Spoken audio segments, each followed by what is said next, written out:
نحمده ونصلي ونسلم على رسوله الكريم اما بعد فاعوذ بالله من الشيطان الرجيم بسم الله الرحمن الرحيم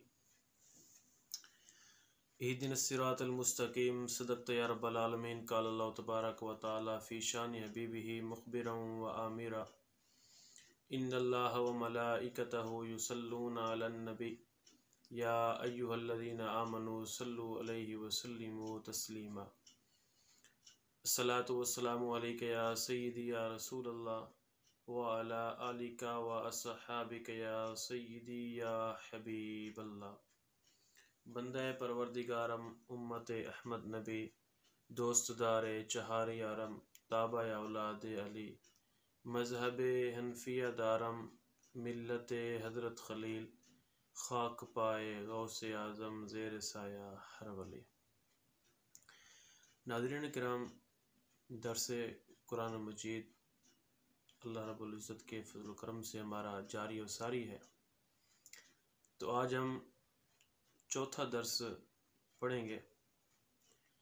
3 درس کے اندر ہم نے فضائل قرآن مجید پڑھا، اور آج ہم قرآن مجید کی تفسیر کا آغاز کریں گے۔ سب سے پہلے ہم قرآن مجید کو شروع کرنے سے پہلے تعوذ پڑھتے ہیں۔ تعوذ ہے کیا، وہ ہم کیوں پڑھتے ہیں، اس کے کیا معنی ہیں، وہ کس وجہ سے پڑھا جاتا ہے۔ تعوذ اعوذ باللہ من الشیطان الرجیم اس کو کہتے ہیں۔ یہ قرآن مجید کو شروع کرنے سے پہلے ہمیشہ پڑھا جاتا ہے۔ اس کی وجہ کیا ہے کہ اس کو پڑھا کیوں جاتا ہے؟ اس کو اس وجہ سے پڑھا جاتا ہے کہ رب تعالیٰ نے قرآن مجید کے اندر یہ حکم نازل فرمایا کہ جب تم قرآن پاک کی تلاوت کرنا شروع کرو تو اس سے پہلے تعوذ کو پڑھو۔ 14 پارے کے اندر سورۃ النحل کے اندر آیت نمبر 98 کے اندر رب تعالیٰ نے ارشاد فرمایا فَإِذَا قَرَأْتَ الْقُرْآنَ، پس جب تم قرآن مجید کی تلاوت شروع کرو، قرآن مجید کو پڑھنا چاہو، فَاسْتَعِذْ بِاللَّهِ مِنَ الشَّيْطَانِ الرَّجِيمِ، تو اللہ تعالیٰ کی پناہ مانگو شیطان مردود کے شر سے۔ تو اللہ رب العزت نے ہمیں حکم دیا کہ جب بھی تم قرآن مجید کی تلاوت کرنا شروع کرو تو اس سے پہلے تعوذ یعنی اعوذ باللہ من الشیطان الرجیم پڑھ لو، تاکہ اللہ تعالیٰ کی پناہ میں آ جاؤ، شیطان تمہارے اوپر وار نہ کر سکے۔ اب تعوذ اس کا مطلب کیا ہے؟ تعوذ اعوذ کے معنی ہے میں پناہ مانگتا ہوں، باللہ اللہ تعالیٰ کی، من الشیطان الرجیم شیطان مردود کے ہر شر سے۔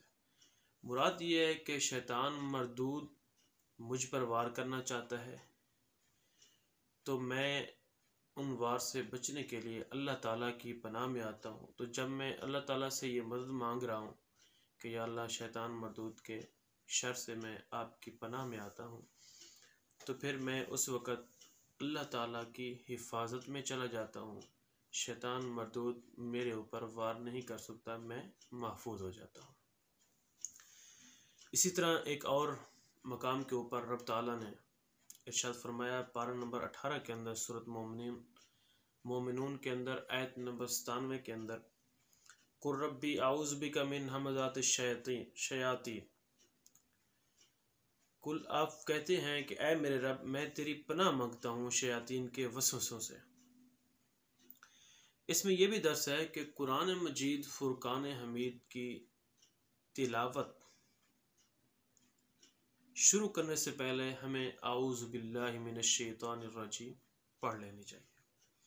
اور اس کے علاوہ جب بندے کو غصہ آ جائے، جب بندے کے اندر غصہ واجب و غالب ہو جائے، جب بندے کے اوپر شیطان اپنے وسوسے ڈالنا شروع کر دے، شیطان غالب ہو جائے، تو اس وقت بھی اس آیت سے اللہ رب العزت واضح طور کے اوپر فرما رہا ہے کہ اس وقت بھی انسان اعوذ باللہ من الشیطان الرجیم پڑھ سکتا ہے۔ تفسیر کبیر کے اندر جزء اول صفحہ نمبر 78 کے اندر میرے آقا کریم علیہ الصلوۃ والسلام کا ایک فرمان عالی شان نقل ہے۔ روا انس رضی اللہ تعالی عنہ عن النبی صلی اللہ علیہ وسلم، حضرت انس حضور نبی کریم علیہ الصلوۃ والسلام سے روایت کرتے ہیں انہو قال، नबी करीम अलैहिस्सलाम ने इरशाद फरमाया, मन इस्ताज़ा फिल यौमी अशर मर्रातिन वक्कलल्लाहु तआला बिही मलकन बिही यज़ूदु अन्हु शैतान। मेरा आका करीम अलैहिस्सलाम ने फरमाया कि जो बंदा पूरे दिन में 10 मरतबा आऊज़ु बिल्लाहि मिनश शैतानिर रजीम पढ़ लेता है तो अल्लाह ताला उस बंदे के ऊपर एक फ़रिश्ता मुकर्रर फरमाता है। वो फ़रिश्ता क्या, उसका क्या काम होता है कि वो फ़रिश्ता जिसको अल्लाह रब्बुल इज़्ज़त उस बंदे के ऊपर मुकर्रर फरमाता है, तो वो फ़रिश्ता उसको शैतान के वसवसों से महफूज रखता है, दूर करता है, तो शैतान उससे दूर हो जाता है। लिहाजा हमें भी चाहिए कि हमें रोज़ाना कम से कम 10 मरतबा हुज़ूर अलैहिस्सलाम के इस फरमान को मद्देनज़र रखते हुए, इस फरमान को देखते हुए, इस पर अमल करते हुए हमें भी चाहिए कि हम 10 मरतबा रोज़ाना बिल्लाहि मिनश शैतानिर रजीम ज़रूर पढ़ें। इसके लिए कोई वक्त मुकर्रर नहीं है कि किस वक्त पढ़ना चाहिए, किस वक्त नहीं पढ़ना चाहिए। जब आपका दिल चाहे, बेहतर तो बेहतर तरीका यह है कि इसको सुबह की नमाज, फजर की नमाज से पहले या फजर की नमाज के फ़ौरन बाद इसको पढ़ लेना चाहिए।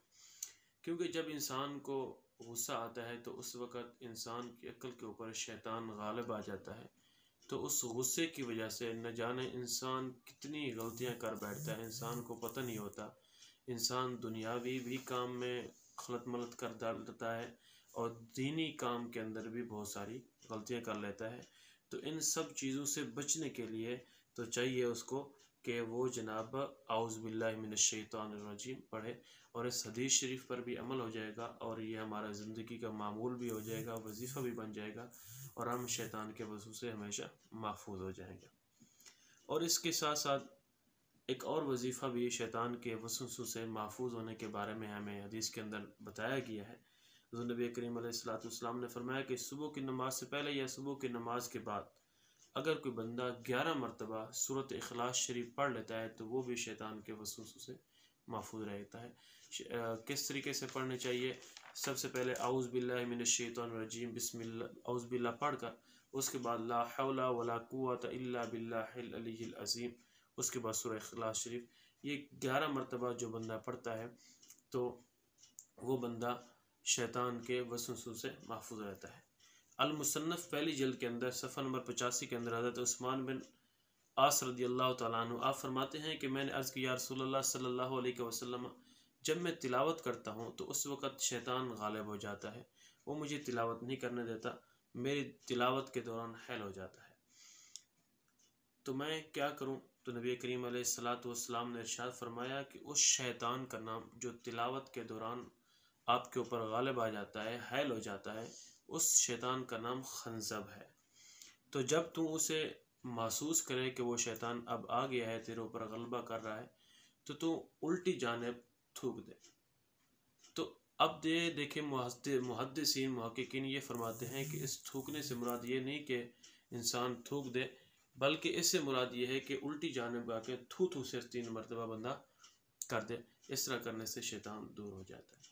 तो समझिए वक़ात नाज़रीन किराम, हमने आज आउज़ु बिल्लाहि मिनश शैतानिर रजीम के बारे में पढ़ा। तो कुरान पाक को शुरू करने से पहले ये पढ़ा जाता है, तो इस बारे में हमने आज सीखा कि ये क्यों ज़रूरी है, इसका क्या मतलब है, इसके क्या मफ़ाहिम है, इसका क्या तर्जुमा है, इसकी क्या तफसीर है, ये कितने फ़ायदेमंद है हमारे लिए। दुआ है अल्लाह रब्बुल इज़्ज़त की बारगाह में कि हमें कुरान मजीद की समझ अता फ़रमाए। वमा तौफ़ीक़ी इल्ला बिल्लाह।